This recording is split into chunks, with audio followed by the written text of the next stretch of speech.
Now I brought the shadowy effect down on the door. I'm adding few darks just to enhance the 3D effect of the painting and to bring depth in it. And you can see that instantly it has become quite,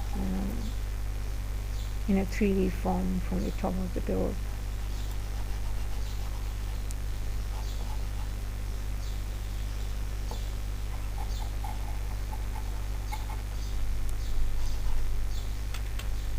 When you're moving towards the finishing touches, just try your best to use the color at many areas in the painting. Like, I'll just show you what I'm going to do.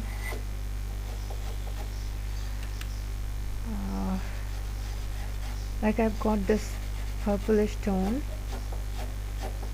and I'm going to use it at many places on the door. I'm just going to change the intensity.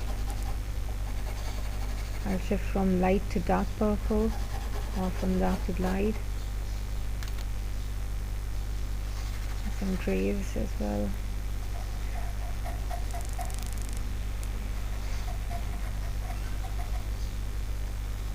So that will just create a harmony and will take your painting towards the finishing effect.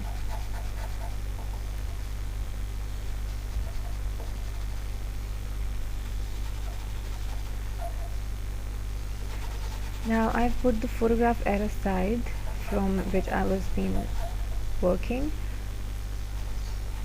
and I'm focusing more on my painting now than before. And there are many things in the photograph that I don't want to bring in my painting.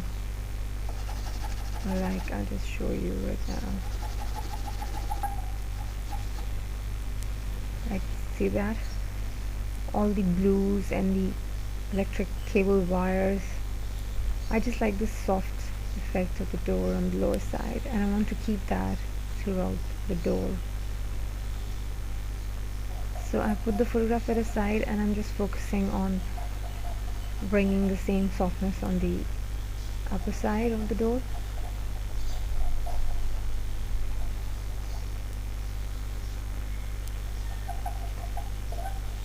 You can use different tones of maroons to give the dark shadowy effect and to create the 3D effect.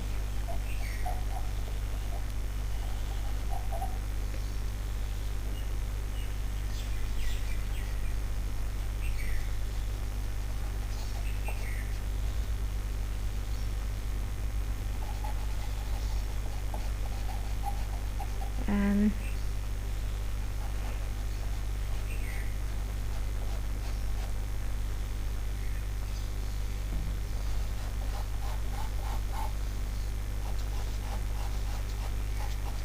try to pay attention on every part. Now, to create the intense sunlight on the wall, I'm going to use different shades of yellow and very pale yellow. I've done that on the other side of the wall, you can see that, but I'll show you how to create that effect over here. And I'm almost using white as well. This is very pale yellow, it's almost white. But then we can show that the light is gradually converting into dark, so I'm using green to do so.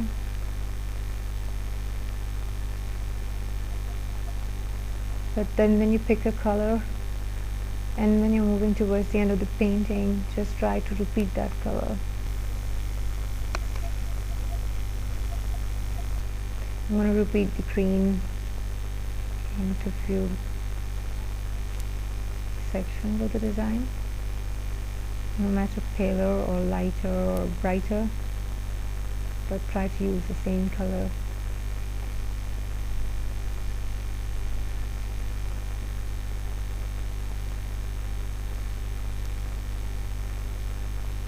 but I hope you can see how good it looks.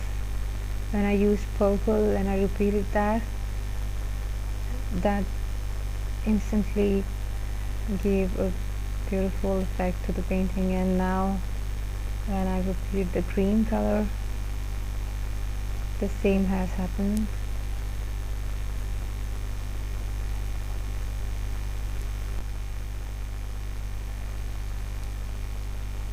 And I'm just gonna use different tones of grays.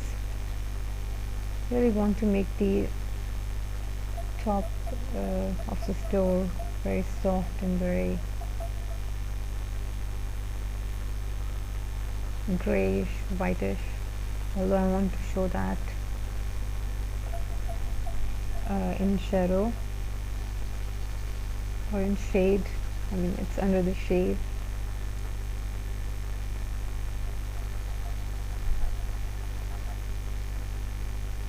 I'm just going to tone down some of the turquoise color by using gray on that. So I hope you can understand now how easy it is to do the color mixing in Pastel right on your paper.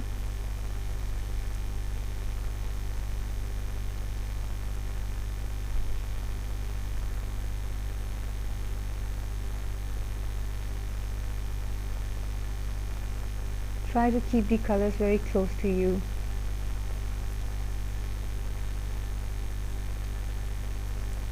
So that you can keep on changing the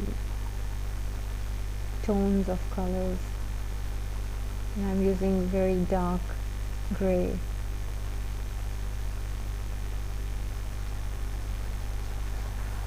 And okay, just some more darks. See, I'm not going to give that intense darks that are in the photograph.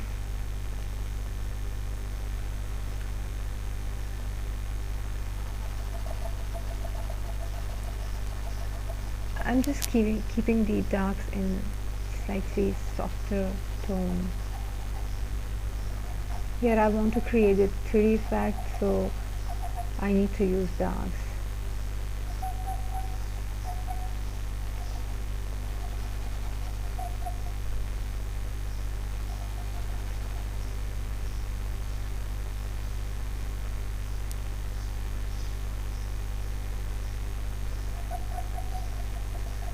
Now, blending does not mean that you need to use a smudger or your hand only. Now, right now, I'm just doing blending of colors, and I'm just trying to blend the colors into each other as well as to give an overall shade to that area. So, carefully see this particular thing. It helps a lot. In your pastel painting, you need to blend the colors together to make them look like the same thing. You don't want to show that it is different, pieces joined together to make a door. You want to show that it is one door, one piece. So it's very important to blend the colors together, and you can also take a medium tone and just sort of blend the darks and lights together.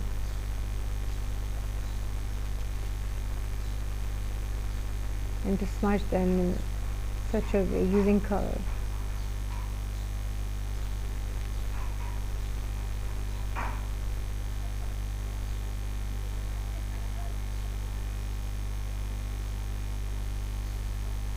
Wherever you want to use darks, you can, but then just blend them.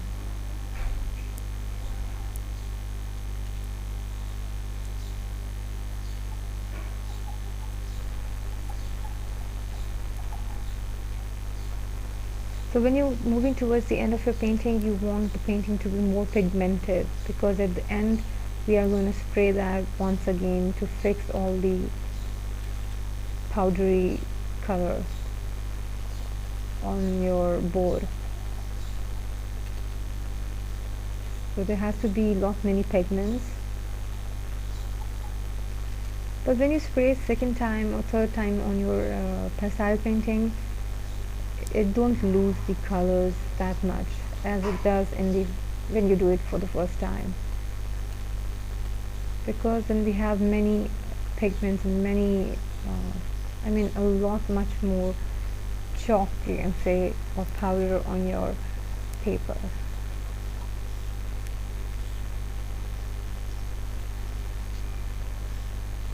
But never try to think that, I mean, you won't use fixative and it will be okay. It won't be. All the powder is going to come down and mix with each other, and it's going to come on the glass of your painting, and it will be framed finally. So there has to be a very good fixative spray that you'll buy, and it has to be sprayed very nicely. So try to buy the larger cane of that.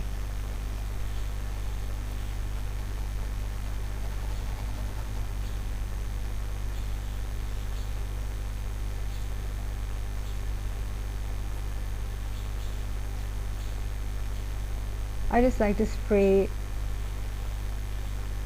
I mean, a lot more than what normally people do, because I've noticed that that just keeps your painting very safe for a long time. And if you don't do that, you would just lose the all your hard work that you did on your painting.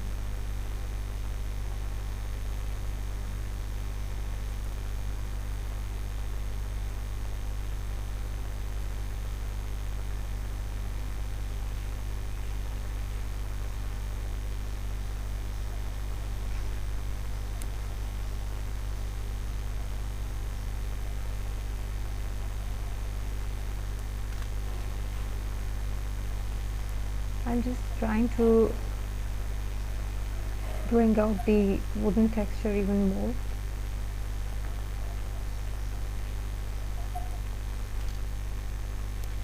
On the central area.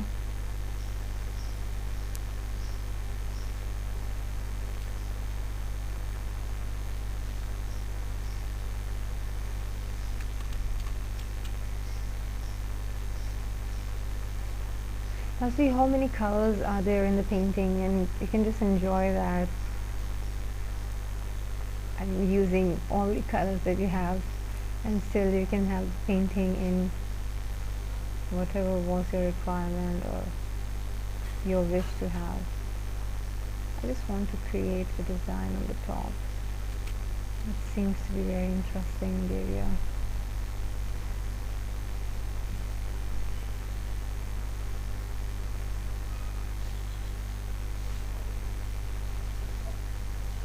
I don't mix the reality with imagination, but you have to see what your painting requires. It's just a little sheet that you're working on, whereas with your eyes you can see a very huge area. I think I've already said that, but I'm just saying that again.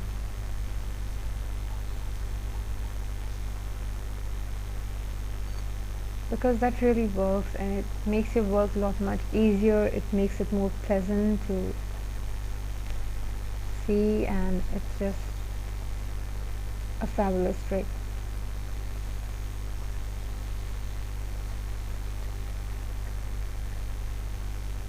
Now see, the purple and the maroonish tone has also been repeated in the painting.